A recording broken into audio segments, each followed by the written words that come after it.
중국에서 지진 속에서 일어났던 어머니의 사랑에 대해서 우리가 잠깐 우리 동영상 하나를 같이 보시겠습니다. 2008년 5월 12일 오후 2시 중국 쓰촨성에서 리히터 규모 8.0의 대지진이 발생하였습니다. 사망자 약 7만 명,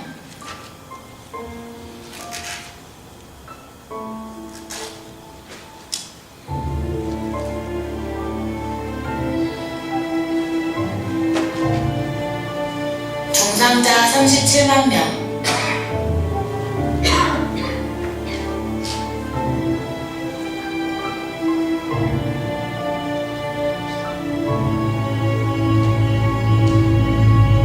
실종자 1만 8천 명,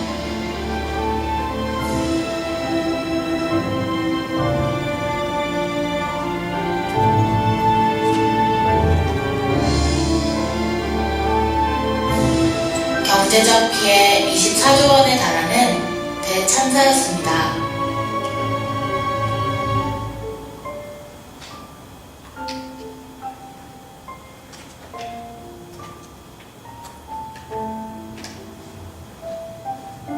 모든 것이 사라진 이 쓰촨성에 대지진도 끝내 무너뜨리지 못한 한 어머니의 사랑이 있었습니다.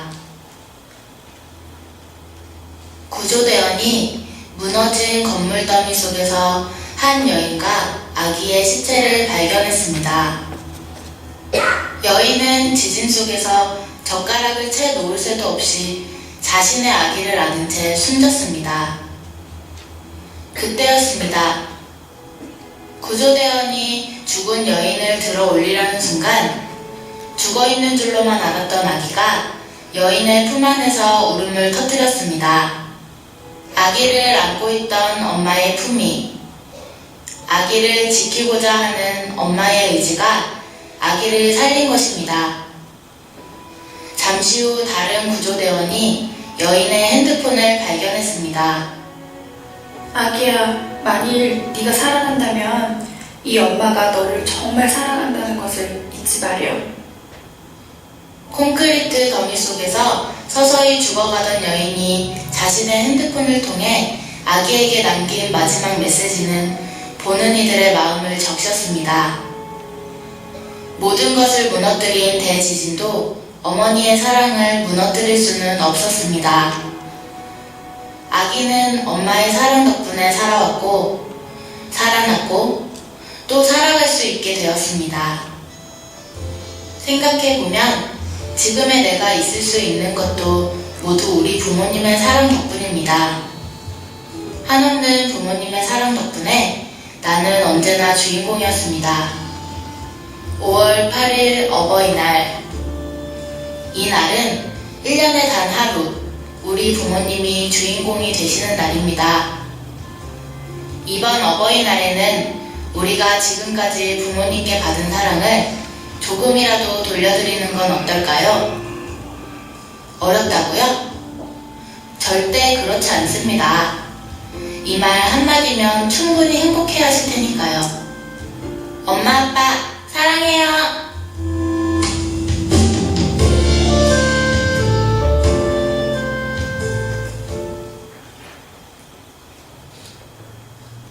오늘 읽으신 말씀은 이사야서 49장에 읽으셨는데요. 어쩌면 오늘 어버이날하고 관련이 없는 말씀이 아닌가 하는데 관련이 있어서 잘 읽지 않는 성경 구절을 제가 읽었습니다. 오늘 말씀은 이스라엘 민족이 바벨론의 포로로 잡혀 있을 때의 이야기입니다. 이스라엘 역사 속에서 나타난 이스라엘 민족과 하나님의 관계, 하나님이 그 한 민족 이스라엘을 택하시고 그 민족을 통해서 하나님이 얼마나 사랑하셨는지 그 사랑을 나타내시기를 원하셨습니다. 하나님께서 이스라엘을 복주시고 그래서 이스라엘에게 다른 민족보다도 더 우월한, 하나님을 섬기면 이렇게 민족이 좋아진다 하는 그런 것을 나타내기 위해서 이스라엘 민족을 끝없이 사랑하셨습니다. 그러나 이스라엘 민족은 좀 살만하면 하나님을 배반하고 하나님을 모르는 것 같이 떠나서 생활을 하곤 했습니다. 그때마다 이스라엘 민족 중에서 선지자를 세워서 그 선지자를 통해서 경고하십니다. 그 경고할 때 너희들이 하나님을 제대로 섬기지 않으면 너희들이 이방 민족의 노예로 팔려갈 것이다. 종으로 팔려갈 것이다. 너희 민족이 망할 것이다. 그러나 내 말을 들으면 너희들이 다시 회복될 것이다. 그래서 이방 민족의 침략으로 말미암아 이스라엘 민족이 노예로 팔려가고 종으로 팔려가고 나라를 잃게 되고 하는 비극이 있으면 그때마다 이스라엘 민족은 하나님 잘못했습니다. 용서해 주십시오. 다시는 하나님을 멀리하지 않겠습니다. 그러면 하나님께서 또 긍휼함을 베풀어서 사랑을 베푸셔서 또 이스라엘 민족을 품으십니다. 그렇게 또 세대가 지나다 보면은 어느 틈에 또 이스라엘 민족이 하나님을 떠납니다. 그 하나님을 떠났다가 다시 또 하나님께 징계를 받고 돌아오는 그런 것이 이스라엘의 역사입니다. 오늘 읽으신 본문의 내용도 예수님 오시기 전 600년 전에 선지자 이사야를 통해서 한 예언입니다. 하나님의 말씀대로 살지 않으면 너희들이 이방 나라로 끌려가서 너희들이 남의 나라의 종노릇을 하게 될 것이다. 결국 이스라엘은 하나님의 경고를 무시하다가 바벨론의 포로로 끌려가게 됩니다. 이 지도에 나와 있는 색깔, 노란 색깔 있는 쪽이 이제 바벨론 제국인데 완전히 이 노란 색깔 말고 하얀 부분이 바벨론 제국인데 이 바벨론 제국이 이 예루살렘 유대 나라까지도 다 점령해서 그들이 점령할 때 이제 그 지역에 있는 모든 유대인들을 포로로 끌고 가는, 종으로 끌고 가는 그런 일이 생겼습니다. 그렇지만 이런 상황에서 하나님이 경고하시고 이런 이방 나라의 침략을 허락하시면서도 이스라엘을 사랑하시는 그 사랑의 끈을 놓지 않으시고 이스라엘을 붙잡으십니다. 결국에는 이방 나라끼리 또 서로 싸우게 하시고 그러므로 말미암아 이방 나라 중에서도 이제 너희 민족은 돌아가서 너희 나라로 돌아가서 성전을 재건해서 다시 건축해서 너희들이 섬기는 하나님을 섬겨라. 이런 식의 예배를 드릴 수 있는 것까지도 허락을 하게 하십니다. 오늘 말씀의 주제는 고통 중에 있는, 낙심 중에 있는 이스라엘 백성들에게 이사야 선지자를 통해서 하나님의 그 신실한 사랑을 상기시키는 그런 장면입니다. 당시 이스라엘 백성들이 너무 오랫동안 70년 동안을 노예 생활을 해왔기 때문에 하나님께서 너희들이 그렇게 노예로 잡혀가지만 결국은 너희들이 다시 회복이 돼서 내 성인, 내 도성에 와서 너희들이 다시 예배를 드리게 될 것이다 라고 예언한 것까지도 세대를 지나면서 잊어버리고 타락되어 있는 이스라엘 백성에게 다시 한번 경각심을 주는, 그래서 그 백성들이 이제 하나님께서 우리를 완전히 잊어버리신 건 아닌가 그렇게 생각할 때도 하나님은 그 민족을 붙들고 계셨고 하나님을 향한 원망, 하나님을 향한 눈물 이런 걸 흘릴 때도 그냥 계신 것이 아니라 그 원망과 그 눈물과 탄식을 다 들으시는 그런 하나님이셨습니다. 이런 이스라엘을 위로하시기 위해서 예화를 들어서 오늘 말씀으로 설명을 합니다. 이스라엘 백성을 하나님이 얼마나 사랑하셨는지 그 사랑을 예화로 설명을 하십니다. 그 예화가 오늘 등장하는 15절의 말씀입니다. 여인이 어찌 그 젖 먹는 자식을 잊겠으며 자기 태에서 난 아들을 긍휼히 여기지 않겠느냐. 그들은 혹시 잊을지라도 나는 너를 잊지 아니할 것이다. 즉 자식을 낳은 엄마의 그 심정으로, 부모의 심정으로 하나님이 이스라엘을 향한, 하나님이 우리를 향한 그 사랑을 오늘 본문에서 표현하고 계십니다. 오늘 어버이 주일이고 또 자식들로부터 존경을 특별히 받아야 되는 그런 날입니다. 저녁이 되면은 식당에 가서 오늘 하루만이라도 음식을 장만하시지 말고 우리가 대접한 음식을 드십시오. 이런 날. 그런데 안타깝게도 오늘을 사는 어른들은 자녀의 세대로부터 이런 존경을 받지 못하는 세대에 살고 있습니다. 지난 주일에 신문에 난 기사에 의하면 폐륜 행위를 저지른 한국의 그 남매의 행위가 기사로 올라왔습니다. 68세 된 아버지가 가진 재산이 8억 원. 그 재산을 노리고 33살 된 아들과 35살 된 딸이 동모해서 아버지를 살해하려던 계획이었습니다. 범행 전에 그 아들과 딸이 서로 주고받은 셀폰의 메시지를 확인해 보니까 농약 샀다, 장비 준비했다, 그런 메시지를 서로 주고받았습니다. 그리고 이 남매는 아버지를 전기 충격기로 가격한 뒤에 얼굴에다가 가스 분사기를 쏘고 등 뒤로 마구 때렸습니다.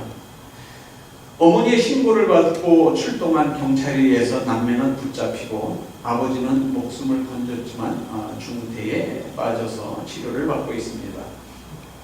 물론 자식들이 다 이런 폐해를 알겠으니까 대부분의 자식들이 다 훌륭합니다.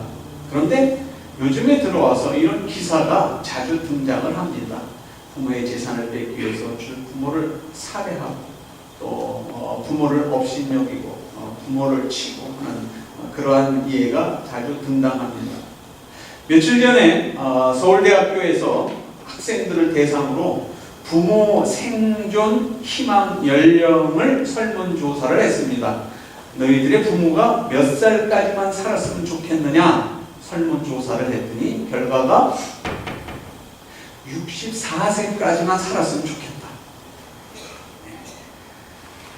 한국의 최고의 대학교는 서울대학교 학생들을 대상해서 설문조사를 했더니 부모가 64세까지만 살았으면 좋겠다. 그런 결과가 나왔습니다. 자식들이 부모의 장수를 바라기는커녕 부모의 재산에 더 관심이 있는 그런 시대에 부모들이 지금 살고 있습니다. 그래서 부모들이 그런 자식의 배응망덕, 폐륜을 알기 때문에 돈이 있으면 자식도 필요 없다. 또 그런 부모를 모시기 싫으니까 돈이 있는 자식은 돈만 있으면 부모 없어도 된다. 그런 생각을 하는 세대에 우리가 살고 있습니다. TV에서 방영된 어느 코미디 프로그램의 사회자가 젊은이에게 질문을 했습니다. 당신의 소원은 무엇입니까? 그랬더니 그 젊은이가 대답했습니다. 저는 재벌 2세가 되는 게 내 소원입니다. 그런데 우리 아버지가 노력을 안 해서 매우 속이 상합니다. 이런 대답을 했습니다. 이런 자식들을 향해서도 계산 없이 무조건적으로 사랑을 해주는 것이 오늘날 부모의 사랑입니다. 그래서 부모는 자식들에게 존경을 받아야 마땅함에도 불구하고 그렇지 못한 세대에 살고 있습니다. 그래서 오늘날 부모들도 약아졌습니다. 더 이상 희생만 하면서 살지 않겠다. 그렇게 얘기를 합니다. 그래서 어느 엄마가 배너를 만들었습니다. 뭐라고 썼어요? 김성희 집사 한번 읽어보세요. 뭐라고 썼어요? 야, 이놈들아, 보이나리 들고 없냐?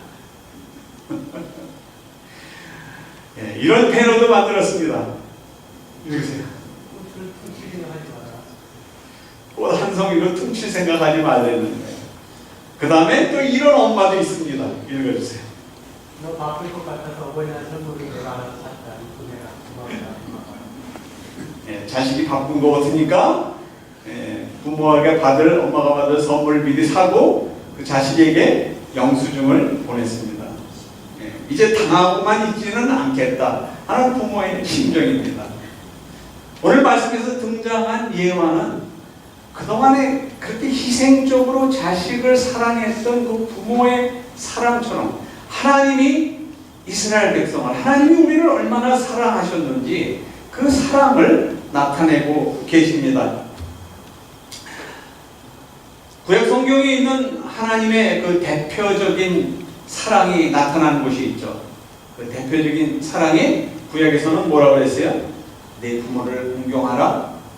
그리하면 너의 하나님 나 여호와가 네게 준 땅에서 내가 생명이 길리라. 대표적인 십계명 속에 나타난 하나님의 그 인간을 사랑한 것, 그것처럼 너희 부모를 사랑하라는 대표적인, 그러니까 하나님과 인간의 사랑, 그 다음에 인간들이 사랑 중에서 부모를 어떻게 사랑해야 되는지를 대표적으로 나타낸 말씀입니다. 신약 성경에도 대표적으로 나타나는 말씀이 있습니다. 우리 한번 같이 읽죠. 시작. 자녀들아, 너희 부모를 주 안에서 순종하라. 이것이 옳으니라. 내 아버지와 어머니를 공경하라. 이것이 약속 있는 첫 계명이니 이는 내가 잘되고 땅에서 장수하리라. 효도가 인간 도리 중에서 가장 기본이 되는 도리라는 설명을 하십니다. 이 도리를 알고 있는 인간들에게 하나님의 그 크신 사랑을 설명하기 위해서 하나님이 너희 인간들을 얼마나 사랑했는지 아느냐, 이걸 인간 사회에 있는, 사회 속에 있는 것으로 설명을 하려니까 부모가 자식을 사랑하는 그 사랑 외에 다른 비교되는 사랑이 없더라는 거예요. 그래서 하나님이 너희를 사랑한 것 같이 너희 부모가 너희를 사랑한 것과 비슷하다. 하나님의 사랑은 아가페의 사랑이라고 그러고 우리 인간들의 사랑은 아가페의 사랑이라고 할 수 없지만 하나님이 우리를 사랑한 것 같은 가장 흡사한 사랑이 인간사 속에서 찾아보니까 부모가 자식을 사랑하는 사랑에 근접해 있더라는 거죠. 그래서 하나님이 오늘 말씀에서 사용한 예화가 자식을 낳은 부모가 어찌 그 사랑을 자식한테 주지 않을 수 있겠느냐라는 것으로 설명을 합니다. 성경은 하나님과 우리의 관계를 표현하실 때 우리 인간들이 이해하기 쉬운 그런 언어로 많이 표현을 합니다. 오늘 말씀에서는 부모와 자식, 어머니와 자식의 관계로서 그렇게 표현을 했습니다. 그래서 우리가 하나님을 부를 때 하나님, 그렇게도 부르기로 하지만 하나님 아버지, 우리의 부모 이름을 부르듯이 하나님 아버지, 그렇게 부릅니다. 그래서 인간은 그 부모를 섬기고 사랑하고 모시듯이 인간은 하나님을 부모 모시듯이 그렇게 섬기고 모셔야 한다는 겁니다. 우리 동양 윤리 중에서 우리 민족 전통의 유교 윤리가 기독교 윤리와 가장 흡사하게 딱 맞아 떨어지는 것이 딱 하나 있는데 바로 이 윤리입니다. 즉 부모 공경, 효도의 윤리가 우리 대한민국에 있는 우리 동양 사상에 있는 유교의 윤리와 우리 기독교의 윤리가 하나도 변함없이 똑같은 효도의 윤리입니다. 하나님이 창조해 주시고 역사를 주관하시며 우리를 사랑하신다는 그 설명을 어떤 신학적인 표현으로도 여러 가지를 설명할 수 있지만 가장 쉬운 것, 가장 우리 인간들이 이해하기 쉬운 것이 내 부모를 공경하듯이 나를 공경하라 하는 그런 효의 말씀으로 하나님을 섬김을 설명하고 있습니다.